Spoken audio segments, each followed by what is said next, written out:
ഹുവാവേയുടെ Huawei മേറ്റ്പാഡ് SC11 2024 എന്ന പുതിയൊരു tablet ഇപ്പോൾ ലോഞ്ച് ചെയ്തിട്ടുണ്ട്. ഈ ഒരു വീഡിയോയിൽ നമ്മൾ നോക്കാൻ പോകുന്നത് ഹുവാവേ മേറ്റ്പാഡ് SC11 2024 എന്നുള്ള ടാബിനെ പറ്റിയിട്ടാണ്. നമ്മൾ ആദ്യം ഫീച്ചേഴ്സും കാര്യങ്ങളൊക്കെ നോക്കുകയാണെന്നുണ്ടെങ്കിൽ ഡിസ്പ്ലേയുടെ കാര്യത്തിൽ ഈ ഒരു ടാബിൽ 11 ഇഞ്ചിന്റെ ഡിസ്പ്ലേ ആണ് വരുന്നത്. റെസൊല്യൂഷൻ വരുന്നത് 1920x1200 ആണ്. പിന്നെ LCD പാനലാണ് ഇതിൽ ഉപയോഗിച്ചിരിക്കുന്നത്. ഈ ഒരു ടാബ്ലറ്റ് 15,000 രൂപ പ്രൈസ് റേഞ്ചിലാണ് വരുന്നത്. ആ ഒരു പ്രൈസ് റേഞ്ചിൽ AMOLED ഡിസ്പ്ലേ ഒന്നും നമുക്ക് എക്സ്പെക്ട് ചെയ്യാൻ പറ്റില്ല. LCD പാനൽ എന്നുള്ളത് ഓക്കെയാണ്. പിന്നെ 120 Hz റിഫ്രഷ് റേറ്റ് ഒക്കെ ഇതിൽ സപ്പോർട്ട് ചെയ്യുന്നുണ്ട്. ഏകദേശം 85% സ്ക്രീൻ ടു ബോഡി റേഷ്യോ ആണ് ഈ ടാബിൽ വരുന്നത്. ബ്രൈറ്റ്നസ് വരുന്നത് 400 nits ആണ്. അപ്പോൾ ഡിസ്പ്ലേ ഫീച്ചേഴ്സ് മൊത്തത്തിൽ നോക്കുമ്പോൾ അത്യാവശ്യം തിരക്കുകളില്ലാത്ത ഡിസ്പ്ലേ ഫീച്ചേഴ്സും കാര്യങ്ങളൊക്കെ ഈ ടാബിൽ വരുന്നുണ്ട് എന്ന് പറയാവുന്നതാണ്. ഈ ഒരു പ്രൈസ് റേഞ്ചിനൊക്കെ പറ്റിയിട്ടുള്ള ഡിസ്പ്ലേ ഫീച്ചേഴ്സ് തന്നെയാണ് ഇതിൽ കൊടുത്തിരിക്കുന്നത്. പിന്നെ ടാബിന്റെ വെയിറ്റ് വരുന്നത് 475 gram ആണ്. തിക്നെസ് വരുന്നത് 6.9 mm ആണ്.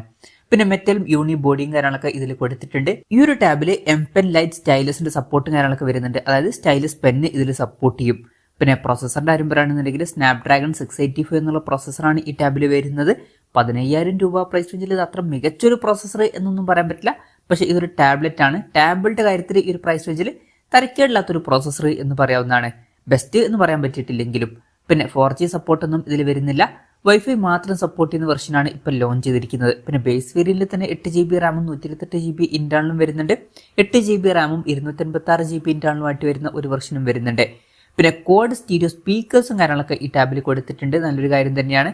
ഹിസ്റ്റൻ 9.0 ഓഡിയോ ട്യൂണിങ്ങിന്റെ സപ്പോർട്ടും കാര്യങ്ങളൊക്കെ ഇതിൽ വരുന്നുണ്ട്. പിന്നെ ഹാർമണി OS സോഫ്റ്റ്വെയർ ആണ് ഇതിൽ വരുന്നത്. ആൻഡ്രോയിഡ് സോഫ്റ്റ്വെയർ അല്ല. ക്യാമറയുടെ കാര്യം പറയുകയാണെന്നുണ്ടെങ്കിൽ ടാബിന്റെ പിന്നിൽ സിംഗിൾ ക്യാമറ ആണ് കൊടുത്തിരിക്കുന്നത്. ടാബിന്റെ പിന്നിൽ 8 മെഗാപിക്സലിന്റെ f2.0 പേഴ്സിൽ വരുന്ന ഒരു സെൻസറാണ് കൊടുത്തിരിക്കുന്നത്. ഫ്രണ്ടിൽ 5 മെഗാപിക്സലിന്റെ f2.2 പേഴ്സിൽ വരുന്ന സെൽഫി ക്യാമറയും കൊടുത്തിട്ടുണ്ട്.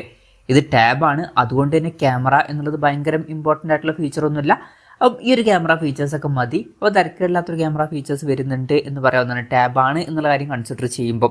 ബാറ്ററിയുടെ കാര്യത്തിൽ 7700 mAh ബാറ്ററിയാണ് ഇതിൽ കൊടുത്തിരിക്കുന്നത്. അപ്പം അത്യാവശ്യം തിരക്കേടില്ലാത്തൊരു ബാറ്ററി കപ്പാസിറ്റി വരുന്നുണ്ട്. 22.5 വാട്ടിന്റെ ഫാസ്റ്റ് ചാർജ് സപ്പോർട്ട് ചെയ്യുന്നുണ്ട്. അപ്പോൾ തിരക്കേടില്ലാത്തൊരു ചാർജിങ് സ്പീഡും കൊടുത്തിട്ടുണ്ട്.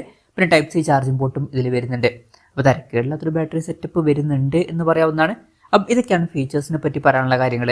പിന്നെ ഈ ഒരു ടാബ്ലറ്റ് ഇപ്പം ഇന്ത്യൻ മാർക്കറ്റിൽ ലോഞ്ച് ചെയ്തിട്ടില്ല. അപ്പോൾ ചൈനീസ് മാർക്കറ്റിലാണ് ഈ ടാബ്ലറ്റ് ലോഞ്ച് ചെയ്തിരിക്കുന്നത്. ചൈനീസ് മാർക്കറ്റിൽ ഈ ടാബ് ലോഞ്ച് ചെയ്തിരിക്കുന്നത് 1299 യുവാൻ എന്ന പ്രൈസിങ്ങിലാണ്. അതായത് 14,900 രൂപ പ്രൈസ് റേഞ്ചിൽ. ഇനി ഇന്ത്യൻ മാർക്കറ്റിൽ ഈ ടാബ് ലോഞ്ച് ചെയ്യുമെന്ന് വെച്ചാൽ ലോഞ്ച് ചെയ്യാൻ ചാൻസ് കുറവാണ്. കാരണം ഹുവാവേ ഇപ്പം അടുത്ത് അവരുടെ ഡിവൈസുകൾ ഇന്ത്യൻ മാർക്കറ്റിൽ ലോഞ്ച് ചെയ്യാറില്ല. പിന്നെ ചിലപ്പോൾ ഗ്ലോബൽ മാർക്കറ്റിൽ ലോഞ്ച് ചെയ്തേക്കാം. അപ്പോൾ ഗൾഫ് രാജ്യങ്ങളിലും യൂറോപ്യൻ കൺട്രീസിലൊക്കെ ലോഞ്ച് ചെയ്തേക്കാം. പക്ഷേ ഇന്ത്യയിൽ ലോഞ്ച് ചെയ്യാനുള്ള ചാൻസ് കുറവാണ്. എന്തായാലും ഓവറോൾ നോക്കുകയാണെന്നുണ്ടെങ്കിൽ ഈ ഒരു 15,000 രൂപ പ്രൈസ് റേഞ്ചിൽ ഈ ടാബിൽ തിരക്കേടില്ലാത്ത ഫീച്ചേഴ്സ് ഒക്കെ വരുന്നുണ്ട് എന്ന് പറയാവുന്നതാണ്. തിരക്കേടില്ലാത്ത ഡിസ്പ്ലേ ഫീച്ചേഴ്സും തിരക്കേടില്ലാത്തൊരു പ്രോസസ്സറും തിരക്കേടില്ലാത്ത ഓൺ പേപ്പർ ക്യാമറ സ്പെസിഫിക്കേഷനും തിരക്കേടില്ലാത്ത ബാറ്ററി സെറ്റപ്പും കൊടുത്തിട്ടുണ്ട്. പിന്നെ കോഡ് സ്റ്റീരിയോ സ്പീക്കേഴ്സ് ഒക്കെ വരുന്നുണ്ട്. അപ്പം ഈ ഒരു പ്രൈസ് റേഞ്ചിൽ തിരക്കേടില്ലാത്ത ഫീച്ചേഴ്സുമായിട്ട് വരുന്ന ഒരു ടാബാണ് എന്ന് പറയാവുന്നതാണ്.